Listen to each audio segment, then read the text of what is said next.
first time most ZZ Top fans heard Rhythmeen in 1996, something felt off. The slick synthesizers were gone, the polished production was gone.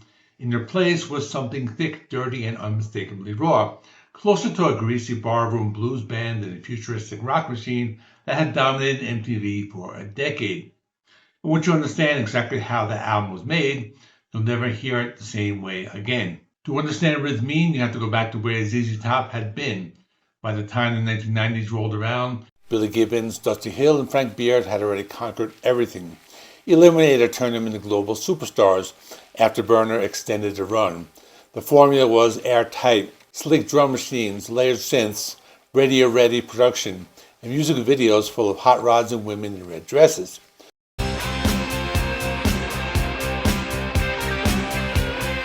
The world ate it up. Something inside all that success, something was getting lost. Before the MTV era, ZZ Top had always been a Texas blues band, and a raw one.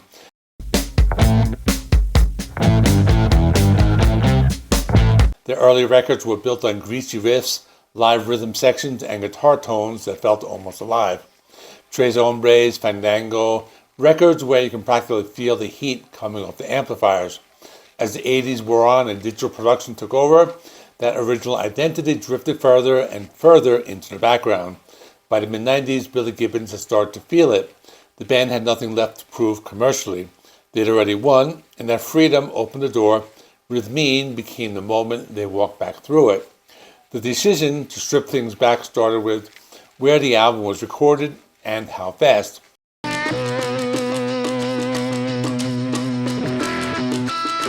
Rather than camping out in one massive studio for months, the band moved between 3 different rooms: Charlatans in Hollywood, Ardent Studios in Memphis, and John Moran's House of Funk in Houston. The sessions were kept deliberately short. The idea was to heighten tension, capture live energy, and avoid the trap of overthinking every take.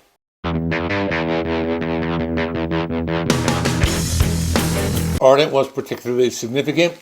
ZZ Top had recorded there during their early days. Tres Hombres was cut at Ardent back in 1973. Returning to that room over 2 decades later carried a meaning that went beyond nostalgia.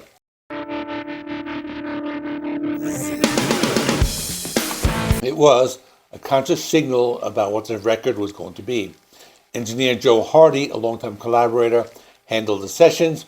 Gibbons later credited him with guiding the band through what he called exotic sonic landscapes. The approach was simple: no extra rhythm guitars, no heavy multi-tracking, no production tricks. Just 3 musicians playing together in a room, trying to sound exactly like that.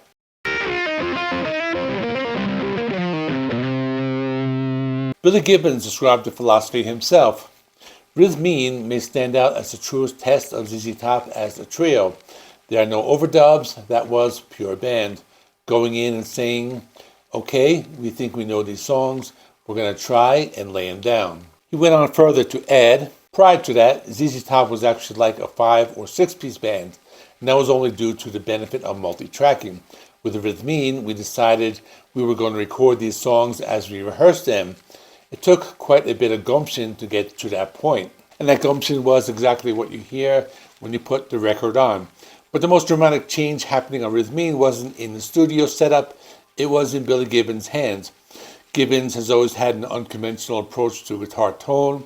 While most players chase massive amp stacks and complex signal chains, he tends to move in the opposite direction. His philosophy has long been that the best tone comes from simplicity, from touch, not volume. For Rhythmeen, that philosophy was pushed to an extreme. The centerpiece of his setup was a 1955 Les Paul Goldtop, one of the most tonally alive guitars ever made. But here's the part that matters. Gibbons wasn't playing it in standard tuning. He tuned the whole guitar down to a C sharp, sometimes even lower, all the way to C in certain spots. That kind of drop fundamentally changes how a guitar feels and sounds. The strings go slack, the notes bloom differently. The whole instrument starts to breathe in a slower, heavier way. It's a difference between a sports car engine and something that rumbles from the chest. For amplification, Gibbons ran through a 100-watt Marshall clone built in the 1980s, paired with 1960s 25-watt greenback cabinets. the kind of speakers that have a natural warmth and compression that modern high-powered cabs simply don't replicate. He also used custom overhaul Marshall heads with a 1966 plexi front and running into early 2x10 cabinets. The result was a tone that an age and character baked into it every stage of the signal chain. Then there was the pedal. The Bixonic Expandora Fuzz was something of an obscure cult piece at the time. Not the kind of thing you'd find on a typical pro player's pedal board, but Gibbons plugged it in between guitar and amp, and the silver fuzz tone became the defining texture of the entire record. It's not a clean modern fuzz, it's a messy and uneven in the best possible way, with an almost analog grittiness that feels closer to an old recording than a contemporary one. Word has it that Rick Rubin, who was brought in for creative input during the process, pushed Gibbons towards some of the more experimental sonic choices of the album. Whether that influence touched the tuning decisions or the pedal selection isn't entirely clear, but the spirit of going somewhere unusual is impossible to mix. Put all that together, the low tuning, the vintage amp setup, the Expandora, the live recording approach, and you get a sound that is genuinely unlike anything else in ZZ Top's catalog. Listen to the title track.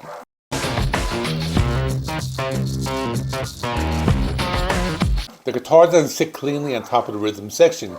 It crawls through it, thick and fuzzy, sometimes sounding like it's right on the edge of losing control. That looseness isn't a flaw, it's the whole point. It gives the music a sense of physical presence that overproduced records can never achieve, no matter how many layers you stack on top. The groove is a huge part of it too. Dusty Hill's bass and Frank Beard's drums lock in tight, but there's a deliberate hypnotic quality to the rhythm. Riff cycle and pulse repeating just long enough to pull you under. It's closer to blues trance than arena rock. Tracks like She's Just Killing Me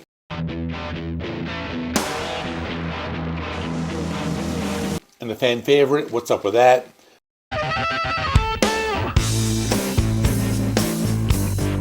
which hit number 5 on the mainstream rock chart, demonstrate that the band hasn't lost any of their pop instincts. They just drape them in a much rougher coat. Even the deeper cuts reward close listening. Vincent Price Blues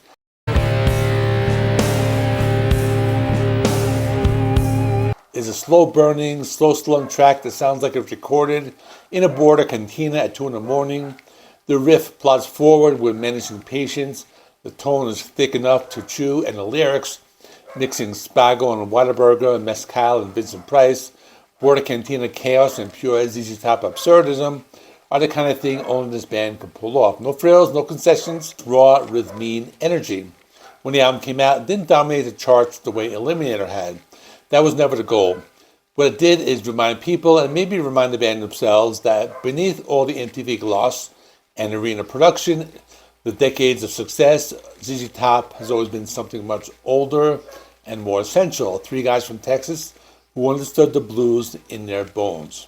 Rhythmeen was Billy Gibbons reconnecting with something he temporarily traded away.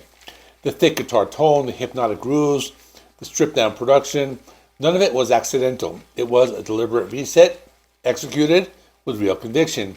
As Gibbons put it, the title of the album could basically be interpreted from the words mean rhythm, and that was really the cornerstone of a true ZZ Top record. Mean rhythm, 2 words that explain everything. In recent years since its release, Rhythmeen has grown in reputation considerably. Musicians who dig into the record tend to stay there for a while. The gear choices alone could fill an entire separate conversation.